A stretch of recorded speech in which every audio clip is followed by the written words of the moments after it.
Dear friends, ನಾನು ನಿಮ್ಮ ಮನೆ ಮಗಳು ನೇತ್ರ ಮಾತಾಡ್ತಾ ಇರೋದು.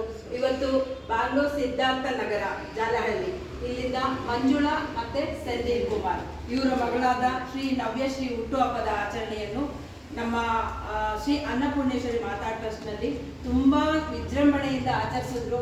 ನಮಗೆ ತುಂಬಾನೇ ಖುಷಿ ಆಯಿತು. ದಯವಿಟ್ಟು ಯಾರೇ ಇದ್ರೂ ಎಲ್ಲೋ ಹೋಗಿ ಏನೋ ವೇಸ್ಟ್ ಮಾಡೋ ಬದಲಿಂದ ಹತ್ತಾರ ಜೀವಗಳದ್ದು ಆಶೀರ್ವಾದ ಮಕ್ಕಳಿಗೆ ಬೇಕು. ಮತ್ತು ಆ ಮಕ್ಕಳಿಗೆ ಮುಂದಿನ ಜನ್ರೇಷನ್ಗೆ ಏನು ಪ್ರೀತಿ ಬಾಂಧವ್ಯ ಅನ್ನೋದು ಏನು ಬೇಕು ಅಂತ ಹೇಳ್ಬಿಟ್ಟು ಆ ಮಕ್ಕಳಿಗೂ ಅರ್ಥ ಆಗಬೇಕು.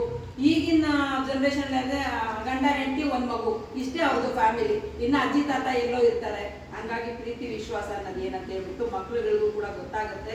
ದಯವಿಟ್ಟು ಯಾರೇ ಇದ್ರೂ ನಮ್ಮ ಏನು ದುಡಿಮೆಯಲ್ಲಿ ಇದೆ ಅದರಲ್ಲಿ ಒಂದು ಭಾಗ ಸಮಾಜದ ಒಳ್ಳೆ ಕೆಲಸಗಳಿಗೋಸ್ಕರ ವಿನಿಯೋಗ ಮಾಡಿ ಅಂತ ಕೇಳ್ಕೊಳ್ತಾ ಇವತ್ತು ಏನು ಆಚರಣೆ ಮಾಡಿದ್ರು ಮಂಜುಳಾ ಅವರ ಸಂದೀಪ್ ಕುಮಾರ್ ಸರ್ಗೆ ಧನ್ಯವಾದಗಳು.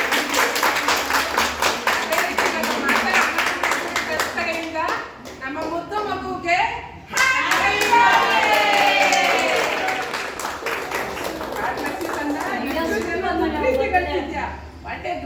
ಇನ್ನೊಂದು ಈಗ ಒಂದು ಚಿಕ್ಕದಾಗಿ ಒಂದು ಹೇಳ್ಬೇಕಂತ ಇಷ್ಟಪಡ್ತೀನಿ.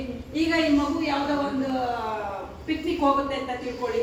ಅವಾಗ ಅವ್ರ ತಾಯಿ ಏನ್ ಮಾಡ್ತಾರೆ, ಆ ಮಗುಗೆ ಏನ್ ಬೇಕು ಫುಡ್ಡು ಆಹಾರ ಎಲ್ಲ ಕೊಟ್ಬಿಟ್ಟು ಇನ್ನೊಂದು ಸ್ವಲ್ಪ ಎಕ್ಸ್ಟ್ರಾ ಕೊಟ್ಟು, ನೋಡಪ್ಪ ನಿಮ್ ಸ್ನೇಹಿತರಿಗೆಲ್ಲ ಇದು ಕೊಟ್ಬಿಟ್ಟು ಇವತ್ತಿನ ದಿನ ನೀನ್ ಖುಷಿಯಾಗಿ ಕಳ್ಕೊಂಬ ಅಂತ ಕಳಿಸ್ಕೊಡ್ತಾರೆ. ಸೊ ಆ ಮಗು ಅದು ಊಟ ಮಾಡಿ ಅಕ್ಕಪಕ್ಕದವ್ರಿಗೆಲ್ಲ ಕೊಟ್ಟು ಎಂಜಾಯ್ ಮಾಡ್ಕೊಂಡ್ಬಂದ್ರೆ ಆ ತಾಯಿಗೆ ಸಂತೋಷ ಆಗುತ್ತೆ. ಅದ್ರ ಬದಲಾಗಿ ಆ ಮಗು ತಾನು ತಗೊಂಡೋಗಿರೋ ಊಟನೂ ಬಿಟ್ಟು ಬೇರೆ ಮಗು ಜಗಳ ಅಕ್ಕದನ್ನ ಇದು ಮಾಡ್ಕೊಂಡು ಬಂದಾಗ ಆ ತಾಯಿಗೆ ಬೇಜಾರಾಗುತ್ತೆ. ಸೊ ನಾವು ದೇವರು ನಮ್ಮನ್ನ ಇಲ್ಲಿ ಗೆಸ್ಟ್ ಆಗಿ ಕಳ್ಸ್ಕೊಟ್ಟಿದ್ದಾನೆ.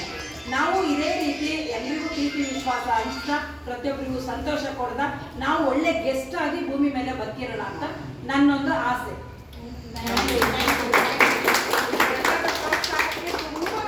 ಧನ್ಯವಾದಗಳು.